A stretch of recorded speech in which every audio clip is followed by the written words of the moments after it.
Fala galera do Coração Selvagem, eu sou o Gabriel Lima. Se você não é inscrito no canal, se inscreve aqui, dá like, compartilha o vídeo, que isso ajuda muito o canal. Esse canal não funciona sem você. E o vídeo de hoje é um vídeo de notícias. A primeira notícia que eu tenho em primeira mão para vocês é sobre Charles do Bronx. E eu também trarei outra notícia sobre Just Gate. Mas a primeira notícia, e vamos debater sobre ela, é Charles do Bronx, que pediu para o UFC, bateu no peito que quer um top 10. Mas esse não é a única coisa. Ele falou que merecia entrar no top 10 e que tem que enfrentar um top 10 que esteja vindo de um retrospecto positivo na categoria. E aí esse encaixe aí que fica meio difícil. Ele pediu um top 10 que esteja vindo de um resultado positivo, que alavanque ele. Isso aí fica um pouco complicado, porque os top 10 estão praticamente todos com luta marcada, com exceção de Kevin Lee, que talvez volte para a categoria, Paul Felder, que ainda está lesionado, se eu não me engano. Não sei se está apto, que seria uma revanche para o Charles. Seria uma luta muito interessante de nós rever. Eu colocaria o Charles do Bronx como favorito nessa nova luta entre eles. E a Iaquinta, que é o sexto. Anthony Pettis está com uma luta marcada contra Nate Diaz na categoria de cima. Ele tem uma excelente vitória lá. Se ganhar de Nate Diaz, eu acho difícil ele voltar a descer. E se descer, não é agora que essa luta vai acontecer. Edson Barbosa também está com luta marcada, então fica um pouco complicado pegar alguém que está com um resultado positivo. Edson Barbosa também vem de derrota no caso. Just Gate também não tem luta ainda, mas o Just Gate afirmou, é uma das outras coisas, que ele afirmou que ele queria também pegar alguém acima dele, assim como o Charles. E Charles estreou nesta quarta-feira como o 11º do ranking do UFC. Ele subiu 4 degraus na categoria, 3 degraus, desculpa, e agora ocupa a 11ª posição e ultrapassando o Gregor Gillespie, que seria uma luta também muito interessante para ele, que os dois vêm de 5 vitórias consecutivas na categoria. Gregor Gillespie é 13-0 no MMA, com 5 vitórias no UFC. Ele tem 5 vitórias por finalização, 5 por nocaute e 3 por decisão. Ele é 4 vezes ao América da NCAA, na primeira divisão. Isso é assustador. Ele tem uma pressão incrível, ele é um pouco menor que o Charles, mas ele bota muita pressão no jogo dele. Seria uma luta interessante para o público, para ver aquela luta de MMA que bota ali o wrestler versus o jiu-jitsu. Nessa luta eu botaria o Gillespie com favoritismo pela pressão que ele coloca, mas o que eu vejo que o Charles poderia botar no jogo dele para vencer o Gregor Gillespie é manter a luta em pé e se for pro chão, o Charles levar pro chão, não ficar por baixo. Por mais que o Charles seja muito bom no jiu-jitsu, não seria interessante para ele ficar por baixo nem um pouco. Ainda mais que Gregor Gillespie bota muita pressão, trabalha bem o ground and pound, e ele não é tão afiado assim no jiu-jitsu. Apesar de ele ter 5 finalizações, não é o as da manga dele, ele não é tão afiado. E essa seria onde também, se Charles conseguir colocar no chão, explorar essas áreas. Porque Charles teria condição sim de finalizar por cima. Charles é o recordista com 13 finalizações no UFC. O cara que mais tem finalizações na organização. Vem de uma boa sequência. Os dois têm 5 vitórias na categoria dos leves dentro do UFC. Os dois 5 vitórias consecutivas dentro da categoria. E outra luta que também seria interessante para o Charles do Bronx seria uma revanche contra o Paul Felder, que se não está mais lesionado, se está apto a lutar, eu colocaria o Charles do Bronx como favorito. A Iaquinta, que é o 6º da categoria, eu acho que ele não daria essa chance pro Charles agora. Uma luta que eu acho que será casada se o Paul Felder já estiver apto, será a Iaquinta vs Paul Felder, porque essa luta foi marcada e não pôde acontecer pelo Paul Felder ter se machucado, depois pegou o James Vick e venceu. Então seria muito interessante ver todas essas lutas, e sobraria também para o Charles do Bronx Kevin Lee. Se Kevin Lee descer novamente, ele é o 9º do ranking, ele ainda não foi removido do ranking, nem ele, nem Anthony Pettis, que é um absurdo um pouco, porque eles estão na categoria de cima. O Anthony Pettis vai fazer a segunda luta dele na categoria de cima contra Nate Diaz, que era um peso leve de origem. E se o UFC não remover eles do ranking, fica um pouco bagunçado aquilo ali. Inclusive o Anthony Pettis ganhou posição na categoria, mesmo não estando lutando nela, com a derrota de Kevin Lee, que Kevin Lee também foi derrotado na categoria de cima e perdeu posição. É um pouco estranho esse ranking do UFC, mas a luta contra o Kevin Lee seria muito boa para o Charles, porque o Kevin Lee ele é um nome relevante, ele tem um bom wrestling, ele tem uma boa pressão. Numa luta de 3 rounds eu colocaria o Kevin Lee como favorito, porque ele coloca muita pressão, ele bota muita queda, mas eu vi uma falha incrível no jogo do Kevin Lee de solo. Ele entregou o Katagatame para o Rafael, ele mal se defendeu quando o Rafael dos Anjos colocou ele em posição de desespero, vamos dizer ali, quando o Rafael dos Anjos ficou por cima em posição de vantajosa, Kevin não soube o que fazer. O Charles do Bronx também tem um jiu-jitsu afiadíssimo. Se ele conseguir colocar o Kevin no chão, eu acho que o Kevin se assusta, o Kevin não vai saber lidar com essa situação.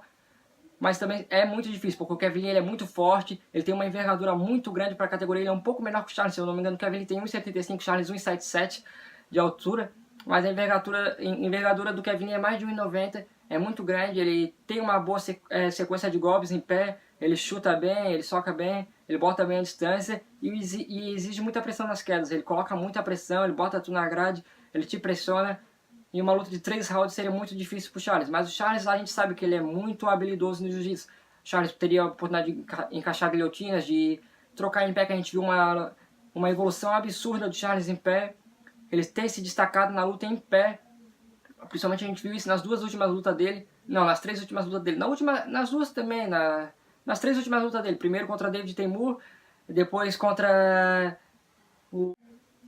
a primeira contra David Temur e a última agora contra Nick Leeds, do qual o Charles conseguiu o primeiro nocaute na carreira.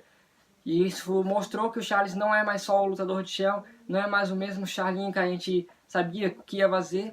Agora ele busca a luta em pé, quando ele se sente confortável, ele leva a luta para o chão. O Charles agora se tornou um lutador completo, ao meu ver. Tem que ver como ele vai lidar com esses caras de alto nível no wrestling agora. Que agora, se ele quer realmente pegar o top 10 e entrar no top 10, ele vai ter que lidar com esses caras, ele vai ter que revolucionar seu jogo mais uma vez, vai ter que mostrar que a defesa de quedas está em dia, e essa seria essas excelentes lutas por Charles. Até a Yaquinta, eu acho que seria uma luta interessante. A Yaquinta bota muito ritmo, é um excelente lutador, e Charles também eu acho que não seria nem um pouco favorito, acho que é a luta mais complicada para ele.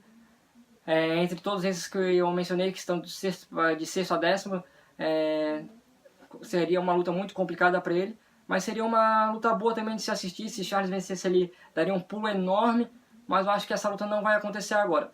A outra notícia que eu tenho para vocês é Justin Gaethje, que bateu no peito, reinou porque que o McGregor ainda está no ranking. Se ele está no ranking, ele tem que lutar, porque é a luta que ele está à frente do Justin Gaethje na categoria, e o Justin Gaethje falou que essa é a luta que faz sentido, que se o McGregor não quer lutar, ele que se remova do ranking, ele que fala que não quer mais, porque ele está cansado de esperar ele só aceita a luta se for contra alguém acima dele. Ou seja, ele tem o mesmo posicionamento que o Charles do Bronx, eles querem lutadores acima deles. E em cima dele, além de Conor McGregor, estão todos com a luta marcada, desde Cerrone até o campeão. Apesar de que a luta entre Khabib, Nurmagomedov e Dustin Poirier ainda não foi oficializada, segundo o empresário de Khabib.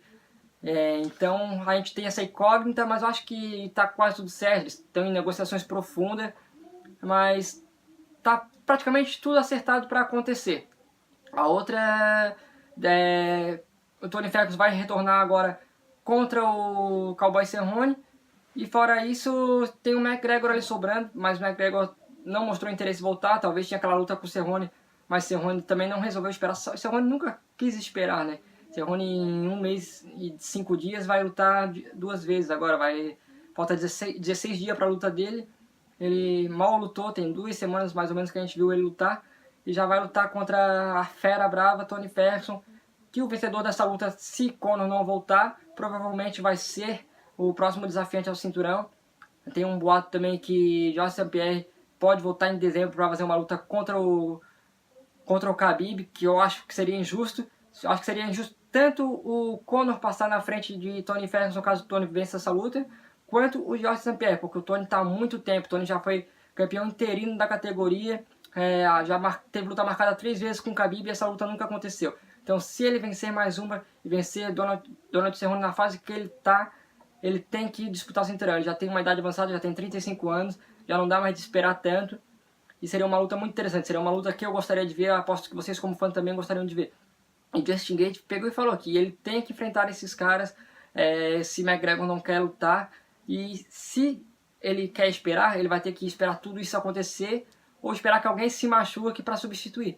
O que eu acho difícil, eu acho que Por incrível que pareça, eu não acredito na lesão de nenhum deles, mas seria um opcional, ou esperar para ficar de stand-by, ou então só lutar no final do ano contra um deles. E é esse o vídeo de hoje, galera. Comente o que vocês acham, se Justin Gaethje está realmente certo, se Charles do Bronx merece entrar no top 10 da categoria, se ele merece pegar um top 10, ou se ele deveria fazer uma luta ali contra o Gregor Gillespie, que é o 12º do ranking. O que vocês acham? Qual luta seria mais interessante para ele? Paul Felder ou Gregor Gillespie? Ou Al Iaquinta, ou então qualquer outra luta ali do top 10, Kevin Lee também. Comentem aonde vocês querem ver o Charlinhos na próxima luta. Ele falou que quer retornar quanto antes, que ele disse que está treinando duro, que ele mal para de treinar, que ele fica uma semana sem treinar caso tenha uma lesãozinha. Se ele não tiver lesão, ele está sempre treinando. E eu espero que ele volte mais forte ainda, porque ele é um lutador muito bom. E Justin Gaethje também. Justin Gaethje é o cara que bota tudo de si na luta, bota 110% dele.